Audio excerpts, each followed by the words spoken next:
Hey, and welcome back to the Sallie Ogden Show. I'm Sallie Ogden, and last week I talked about why the business landscape is shifting and why now matters so much to you. And today I want to get personal about what it actually looked like when I decided to stop watching AI from the sidelines and decided to just go figure it out. So this is our episode. Let's get ready to go further.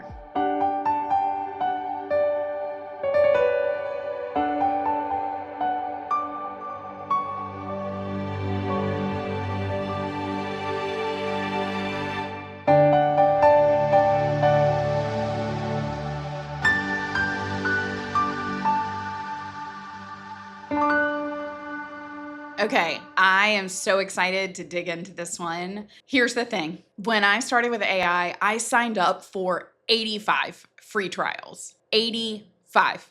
And then, because I'm a person who runs a business and not a person who manages subscriptions, I forgot to cancel most of them. I am sure that sounds familiar to you too. That is the version of my AI journey that nobody talks about. Not the finished workflow, not the seamless system that they ended up with, not the I went AI first and completely transformed my business story that everyone seems to be posting about right now. The version where you're sitting in front of your laptop at 10 o'clock at night with 12 browser tabs opening, 20 probably to be honest, wondering why none of this is working the way it looked like in the demo when you watched it originally.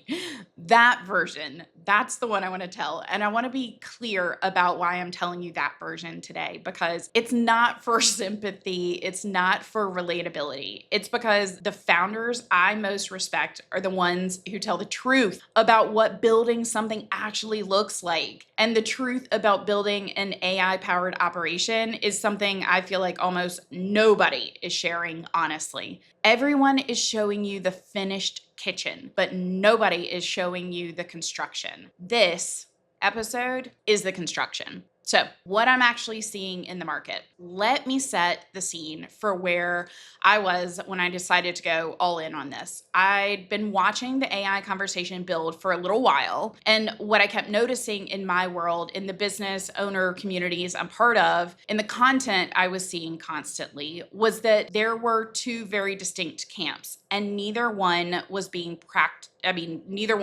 particularly useful. That first camp was fear, real significant fear, the sense that something enormous was happening. It was moving faster than expected. And the only reasonable response was to stay back until all the dust settled, to not engage, to wait until it was clear what this AI thing was actually going to mean before putting any real time or money into it. And I understand that position. When something moves this fast and the implications are this big, watching from a safe distance feels like the prudent thing. It feels like not making a mistake, rushing to judgment. But watching from a distance has a cost. And I kept noticing that the founders staying in this fear camp were actually paying for it quietly without necessarily realizing it yet. And the second camp was performance.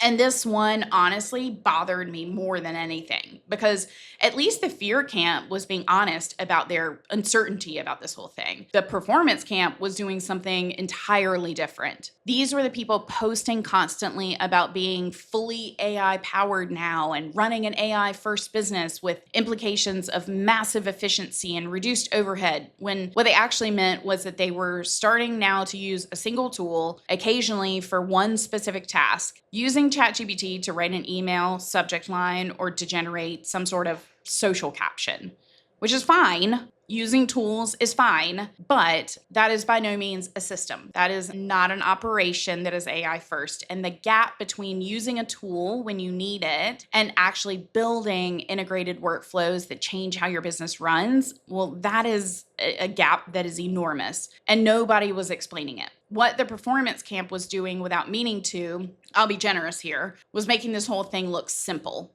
And when something genuinely difficult is presented as simple, The people who try it and struggle assume the problem is them. They assume that they're doing something wrong. They assume maybe they're just not cut out for this whole thing for whatever reason. They are not doing it wrong. It's just hard.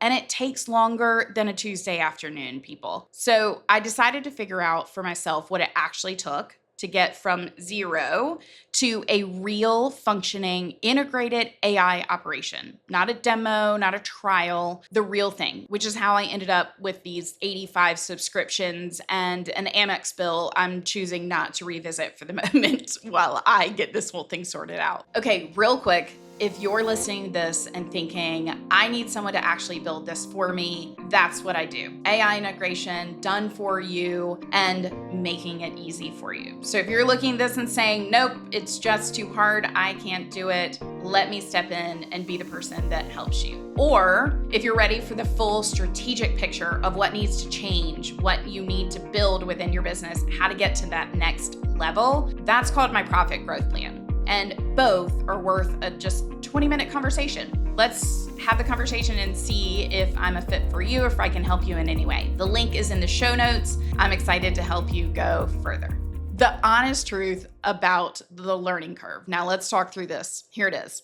Here's what I want to tell you about the learning curve. And I want to be specific because there's a bit of a learning curve is doing a lot of work to hide what it's actually like. Just simplifying it, saying that isn't helpful. It took longer than I expected, not by a little, but by a lot. And the reason it took longer wasn't that I wasn't working at it. It was that I kept hitting the same wall in slightly different forms. The wall that shows up when you watch a demo and you think you understand how something works, and then you sit down to actually use it, and the output is nothing like what you just saw in the demo. It's completely generic. It doesn't sound like you. It doesn't fit your workflow, and you can't immediately diagnose why, which makes it feel almost impossible to fix. That experience of trying something, having it not work, not knowing exactly why, and having to go back and try to figure it out, that happened to me over and over and over again with different tools for honestly longer than felt reasonable. I tried tools that were exactly what I thought I needed and turned out not to work for my specific business model. I built workflows that I had to completely tear down and rebuild from scratch because they were all wrong. I spent hours on things that produced absolutely nothing that was usable, not because the tools were bad. Some of them were actually excellent,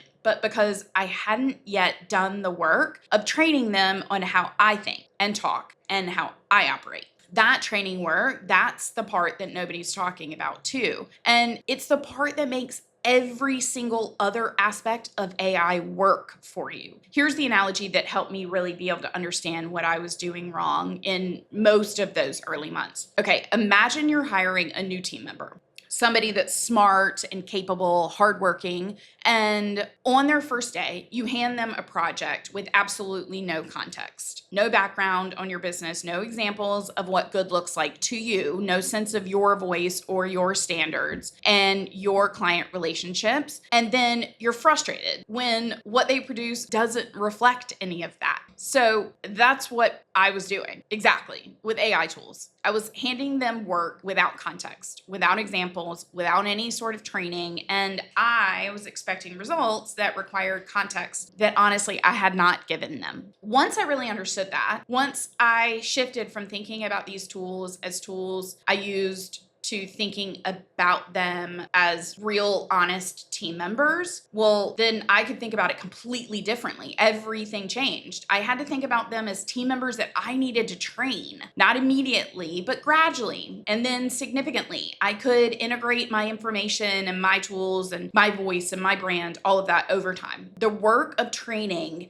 is the investment, and it pays compounding returns in a way that honestly nothing else in my business has. There were still hard nights after that realization. The shift in understanding didn't make it instantly easy either, right? The idea that I knew I now had people on my team that I had to in fact train on how I do business didn't suddenly like flip a switch and make everything about AI easy, but it gave me a framework for why it wasn't working and what to do about it. And that's the difference between struggling productively and just struggling. I kept going, not because every day was rewarding, because Lord knows it was not, because I knew where I was going and I could see the distance getting shorter and shorter and shorter between where I was today and where I ultimately wanted to be in this whole AI landscape. It started to get better. So what my business actually looks like right now, let me tell you what an actual day looks like now, because I think specificity is what's missing from most of the conversations about AI. And I want to give you the real version. My content no longer starts with me staring at a blank page or some kind of scheduling tool. I use a tool called Relay that runs automatically on a schedule. It combs through what's performing well in my space. It analyzes all my competitors' content. It looks at my own performance data from the past and then generates content in my voice mapped to my content pillars, ready for me to review and refine. Yeah, not starting from scratch. And it's not generic. It's specific for how I talk, what I stand for, because I spent the upfront time training it on exactly that. That upfront training investment is what separates AI content that sounds like you from AI content that sounds like everybody else. It's not optional. It is the work. And once you've done it, you have something that gets smarter every single time you use it. When I need to find a document, synthesize thinking, build an outline, or create something new to record, I use Claude. It knows my content, it understands my positioning, it gives me a starting point that I can actually work from instead of something that I have to completely rebuild or just, again, staring at that awful blank cursor thinking, where am I going to begin? My newsletter gets drafted before I sit down to work on it. I go in, I read it, I make it more me because my judgment and my voice still matter. And I'm not pretending that they don't. I'm editing everything and elevating it, but I'm not building from a blank page every single week. That's not a small difference in my week, you guys. It's a significant one. My videos get edited in Opus Clip. A tool called vidIQ analyzes the performance data and optimizes the thumbnails for every single YouTube video and all of my content so it actually gets found by the right people. I updated a lead magnet recently, generated new promotional images, built a new workflow for client intake, all inside tools I found during those 85 trials, most of which didn't make the cut, to be honest. The ones that did are now running every week without me. That is real AI. Automation. AI built the runway. I still fly the plane. I want to be clear about that. I am still in my business, every aspect of it. My judgment is still in my business, my relationships, my standards, my decisions about what goes out under my name. Those are mine. What AI has done is remove the parts of my business that were eating my time without adding my specific value. The grunt work, the first drafts, the formatting, the optimization, the things that needed to happen, but frankly in the past weren't happening because of me. I didn't have the time to make them happen. And these were the things that didn't need to happen because of me specifically. And here's the thing that genuinely surprised me. I barely edit the AI generated content anymore. Not because I lowered my standards, because I raised the AI standards. The more I invested in training my AI, the more examples I gave it, the more feedback I put in, the more memory I created with it, the more specifically I taught it how I think and talk and what my reader actually needs to hear, the better it got. And it kept getting better. It still is. Every time I work with it, it learns something new about my business. I did not expect that when I started. I expected a tool I'd pull out occasionally. What I built is something that compounds, that gets more valuable the more I put into it, more about my business, and gets better every single week. That's what's on the other side of this hard part. But here's the thing. Have I stopped learning? Have I stopped taking webinars or courses or working with other coaches? Absolutely not. No, because all of those things are continuing to improve my judgment, right? My experience, my knowledge that then trains and informs the AI. I can't rely on it for my strategic decisions, but I can rely on it for my data. And that's a really important distinction. See, the data can come from AI, but the decision, that needs to come from you. And it needs to come from you specifically. Okay, what to remember when it gets hard, because it's going to get hard. I want to ask you something before we kind of begin to wrap this up. I want you to actually think about it, not just read past it.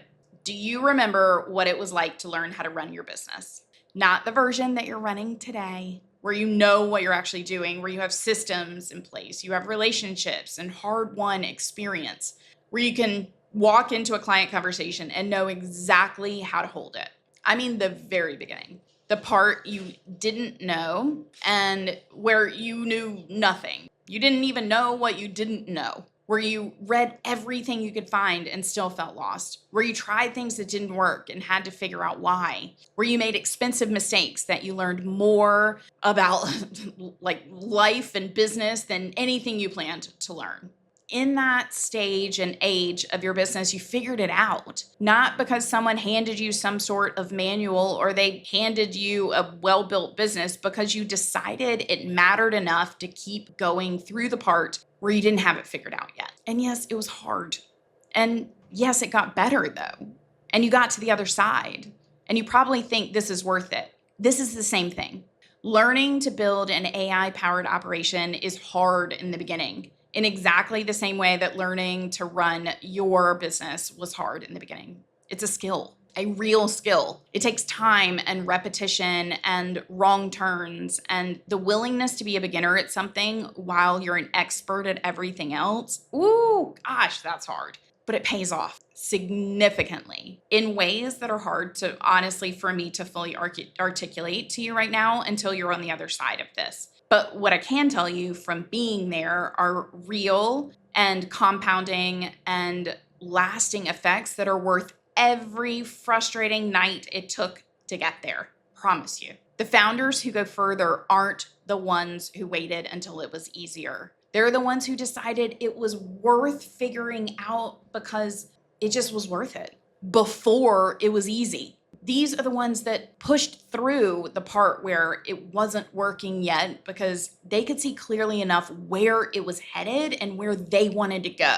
That's where you are. I know that because you've already done this once with your business. I know that you're capable of this. You already have the evidence that you can build something through this hard part, through this beginning. This is just the next chapter of that same exact story. So keep that in mind. Now, on a practical note, on finding the right tools, one more thing before I close, because the tool landscape is genuinely overwhelming and I want to say something useful about it without adding to the noise. New AI tools are launching constantly. Every week, there are new options, new capabilities, new things being built that didn't exist a month ago. You cannot keep up with all of them. I cannot keep up with all of them. I tried. It is not possible. And frankly, that shouldn't be the goal. Here's what I'd tell you to try to do instead. You don't need the perfect tool. You need a good enough tool, one that solves a real problem in your specific business right now, and you need to actually go and stop and learn it. Go deep on one thing before you go wide on 10. The founders who get results fastest aren't the ones who tried the most tools. They're the ones who invested enough time in just one tool to see what it's actually capable of. And here's the genuinely good news about the speed of this landscape. The problem your business has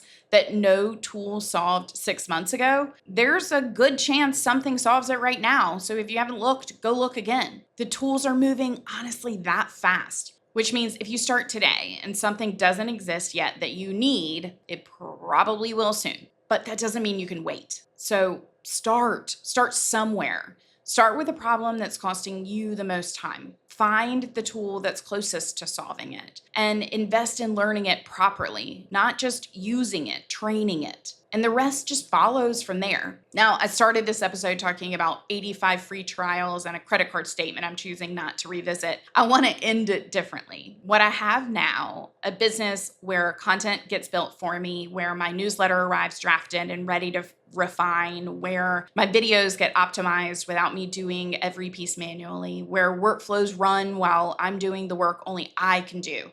That didn't come from waiting until it was easy. It came from deciding it was worth figuring out while it was still hard. And the thing I want to leave you with isn't motivation. It's just the truth about how this whole thing works. The founders who are operating at the next level 2 years from now aren't going to be the ones who had the best tools. They're going to be the ones who invested the most time in learning how to use them early, before it was obvious, before everyone else caught up, and now is your time to do that. You already know how to build something through the hard part. You've proved that when you built this business that you currently have. This is just the next thing worth building, and try not to forget that during the hard part. And I'll see you next week. Thank you so much for joining us for this episode of the Sallie Ogden Show. I will see you next time.